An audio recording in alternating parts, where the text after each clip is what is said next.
నమస్తే, నేను Chandana. Welcome to great Andhra big story.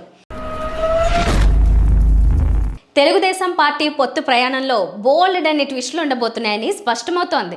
ఒకవైపు వైఎస్ జగన్పై తీవ్ర వ్యతిరేకత ఉందని, జగన్ గాలికి వచ్చాడని, ఒక్క అవకాశం అంటే జగన్కు ఛాన్స్ ఇచ్చారని చెప్పే తెలుగు తమ్ముళ్ళు, మరి అలాంటప్పుడు తమ అధినేత ఎందుకు పొత్తులంటూ వారి కాళ్ళు వీరి గడ్డాలు పట్టుకుంటారనే ప్రశ్నకు సమాధానం చెప్పలేరు. సమాధానం సంగతి అలా ఉంటే చంద్రబాబు నాయుడు చేస్తున్న పొత్తుల విన్యాసాలతో తమ్ముళ్లే విసిగి వేసారిపోతున్నారు కూడా. అవసరమా ఈ పొత్తులు అనే ప్రశ్న తమ్ముళ్లలో నిజాయితీగానే వినిపిస్తోంది. జనసేనతో తెలుగుదేశం పార్టీకి పొత్తు వల్ల లాభం కలుగుతుందని నమ్మే తెలుగు తమ్ముళ్లైతే కొందరున్నారు. ఎన్ని సీట్లు ఇచ్చినా పవన్ ఓట్లు గనక తెలుగుదేశం పార్టీకి బదిలీ అయితే అది తమకు లాభమని వారనుకుంటున్నారు. అయితే కాపు సామాజిక వర్గం నేతలు మాత్రం జనసేనకు తగు మర్యాద ఇస్తేనే ఓట్ల బదలాయింపు జరుగుతుంది తప్ప ఏదో తూతూ మంత్రంగా సీట్లిస్తే బదలాయింపు జరగదని గట్టిగా చెబుతున్నారు. రాయలసీమ వరకు చూస్తే జనసేనతో పొత్తు అనేది తెలుగుదేశం పార్టీకి నష్టం చేసేదే తప్ప పైసా లాభం చేకూర్చేది కాదని ఖచ్చితంగా చెప్పొచ్చు. రాయలసీమలో ఆది నుంచి బలిజలు తెలుగుదేశం పార్టీకి మద్దతుగా ఉంటారు. ఒకానొకప్పుడు బీసీలు ఎలా అయితే తెలుగుదేశం పార్టీకి అంటి పెట్టుకుని ఉండేవారో బలిజలు ఇప్పటికీ తెలుగుదేశం పార్టీకే అంటి పెట్టుకుని ఉన్నారు. సీమలో బలిజల సావాసం ప్రధానంగా బీసీలతోనే ఉంటుంది. దీంతో రాజకీయంగా కూడా ఆ వర్గాలు తెలుగుదేశం పార్టీ వైపే నిలిచాయి. అయితే బీసీలో చాలా మార్పు వచ్చింది. 2009 నుంచినే ఈ మార్పు మొదలైంది. ఫీజు రియంబర్స్మెంట్ పథకం బీసీల్లో బాగా మార్పు తీసుకొచ్చిన పథకం అని చెప్పొచ్చు. అప్పటి వరకు బీసీలకు చంద్రబాబు నాయుడు కత్తెరలు, సుత్తులు, సానాలు, సైకిళ్ళు ఇచ్చి మీ పని మీరు చేయాలన్నట్టుగా, అదే ఆదరణ అన్నట్టుగా బిల్డప్ కొడితే వైఎస్ తెచ్చిన ఫీజు రియంబర్స్మెంట్ పథకం వల్ల బోలెడంతమంది బీసీల పిల్లలు మంచి డిగ్రీలు చదువుకోగలిగారు. బీటెక్లు, ఎంబీఏ, ఎంసీఏ వంటి వృత్తి విద్యా కోర్సులకు అందించిన ఫీజు రియంబర్స్మెంట్ పథకం బీసీల గతినే మార్చివేసింది. ఆనాడు వైఎస్ రాజశేఖర రెడ్డి ప్రభుత్వం గనక ఆ పథకం తీసుకురాకపోతే బీసీల పిల్లల్లో చాలామంది ఆ కోర్సులను చదవగలిగే వారనడంలో పెద్ద ఆశ్చర్యం లేదు.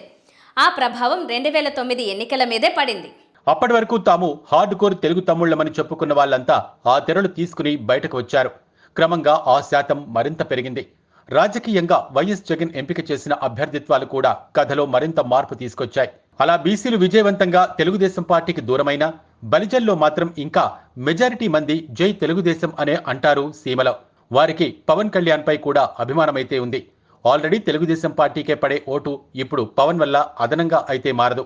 జనసేన, కమ్యూనిస్ట్ పార్టీలు, బీఎస్పీ కలిసి పోటీ చేసిన గత ఎన్నికల్లో రాయలసీమలో అయితే ఆ కూటమి నామమాత్రంగా కూడా ఓట్లను పొందలేదు. కాబట్టి ఆ ఓట్లన్నీ ఇప్పుడు తెలుగుదేశం పార్టీతో కూడిన పరిస్థితిలో అయితే పెద్దగా మార్పు రాదు కూడా. పైపెచ్చు రాయలసీమలో సీట్ల షేరింగ్, జనసేన తరపున నిలిచే వారికి తెలుగుదేశం పార్టీ గౌరవం ఇవ్వకపోవడం వంటివి కూడా అంతిమంగా టీడీపీకే నష్టం చేకూర్చే అంశాలే. కనీసం ఒక్కో పార్లమెంటరీ నియోజకవర్గంలో ఒక్కో సీటును జనసేనకు కేటాయించినా అక్కడ తెలుగుదేశంలో ముసలం మొదలయ్యే అవకాశం ఉంది. జనసేన తరపున పోటీ చేసే వాళ్లకు ఎట్టి పరిస్థితుల్లోనూ టీడీపీ క్యాడర్ సహకారం అందించదనేది నిష్ఠూరమైన నిజం. వీలైతే చంద్రబాబు నాయుడే తెలుగుదేశం రెబల్ చేత నామినేషన్ వేయిస్తారు. అదీ కాదంటే ఆఖరి నిమిషంలో వారికే బీఫారం ఇచ్చి జనసేనను ఆటలో అరటిపండుగా మార్చగల సత్తా కూడా చంద్రబాబుకుంది. మరి జనసేననైతే చంద్రబాబు అలా ఆటాడుకోగలరు. కానీ బీజేపీతో కూడా పొత్తు తెలుగుదేశం అధినేత చేజేతులేరా చేసుకుంటున్న మరో పొరపాటుగా మారింది. బీజేపీ పేరు చెబితే రాయలసీమలో అయితే ఒక్క ఓటు పడకపోగా తెలుగుదేశం పార్టీకి వేద్దామనుకున్న మైనార్టీ వర్గాలు కూడా దూరం అయ్యే పరిస్థితి ఏర్పడింది. మైనార్టీలో తెలుగుదేశం పార్టీకి హార్డ్ కోర్ అభిమానులు ఉన్నారు. రాయలసీమ, నెల్లూరు, ప్రకాశం జిల్లాల్లో ముస్లిం, క్రిస్టియన్లలో తెలుగుదేశం పార్టీకే ఓటు అనేవారు, ఆ పార్టీ తరపున వకాల్తా పుచ్చుకుని మాట్లాడేవారు, ఎన్నికల బరిలో నిలిచేవారు కూడా చాలామంది ఉన్నారు. అయితే జాతీయ స్థాయి పరిణామాలతో బీజేపీ మైనార్టీలను హడలుగొడుతోంది. బీజేపీ అంటే ఆది నుంచి మైనార్టీలో పెద్ద సానుకూలత లేదు. బీజేపీ మరింత బలీయమైన శక్తిగా మారుతుండడంతో సానుకూలత సంగతిని పక్కన పెడితే ఒక రకమైన వ్యతిరేకత తీవ్రమైంది. ప్రత్యేకించి దక్షిణాది రాష్ట్రాల్లో బీజేపీకి మైనారిటీల్లో వ్యతిరేకత బాగా పెరిగింది. కర్ణాటకలో అప్పటి వరకు కాంగ్రెస్, జేడీఎస్, కమ్యూనిస్ట్ పార్టీలు ఇలా చీలిన మైనారిటీ ఓటు బ్యాంకు గత ఎన్నికల నాటికి ఏకతాటి మీదకు వచ్చింది. ఈ పరిణామాలు ఏపీలో కూడా మైనారిటీలు బీజేపీ వైపు మొగ్గునిచ్చేలా లేవు. చంద్రబాబు కోసం ఓటేయటానికి సిద్ధంగా ఉన్న ముస్లింలున్నారు, క్రిస్టియన్లు ఉన్నారు. అయితే బీజేపీని ఇప్పుడు చంద్రబాబు చంకలో పెట్టుకురావటం వల్ల ఇలాంటి ఓట్లకు గంటిపట్టం ఖాయమైంది. కేవలం మైనారిటీ ఓట్లే కాదు, విభజిత ఏపీకి కూడా ఇప్పటి వరకు బీజేపీ ఉద్ధరించింది శూన్యం. ఉమ్మడి ఏపీ విభజనలో కూడా కీలక పాత్ర పోషించిన కమలం పార్టీ ఆ తర్వాత బోలెడన్ని హామీలు ఇచ్చి మోసమే చేసింది తప్ప చేసిందేమీ లేదు. ఏదో తెలుగుదేశం పార్టీ బలాన్ని ఉపయోగించుకుని కొద్దో గొప్పో సీట్లను రాబట్టుకోవాలనే ప్రయత్నమే తప్ప ఏపీని భవిష్యత్తులో ఉద్ధరించే ఉద్దేశం కూడా కమలం పార్టీకి లేదు. అన్నింటికీ మించి బీజేపీ బేరం ఏమిటనేది అత్యంత ఆసక్తిదాయకమైన అంశం.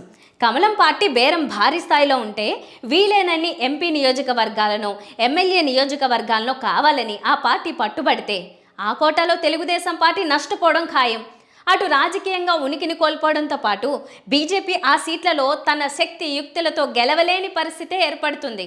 చంద్రబాబు ఏ లెక్కలతో బీజేపీతో పొత్తు పెట్టుకున్నా కనీసం 2014 నాటి బలం కూడా ఇప్పుడు ఏపీలో బీజేపీకి లేదు. అప్పుడు మోడీపై ఉన్న విపరీతమైన హైప్ చంద్రబాబుకు వీలైనంత మేలు చేసి ఉండవచ్చు. 10 ఏళ్లు గడిచిపోయాయి. మోడీ చేయగలిగేదేమిటో, చేస్తున్నది ఏమిటో కూడా జనాలకు క్లారిటీ వచ్చింది. ఇది వాళ్ళ బిగ్ స్టోరీ. మరిన్ని టాపిక్స్తో మళ్ళీ కలుద్దాం. నమస్తే.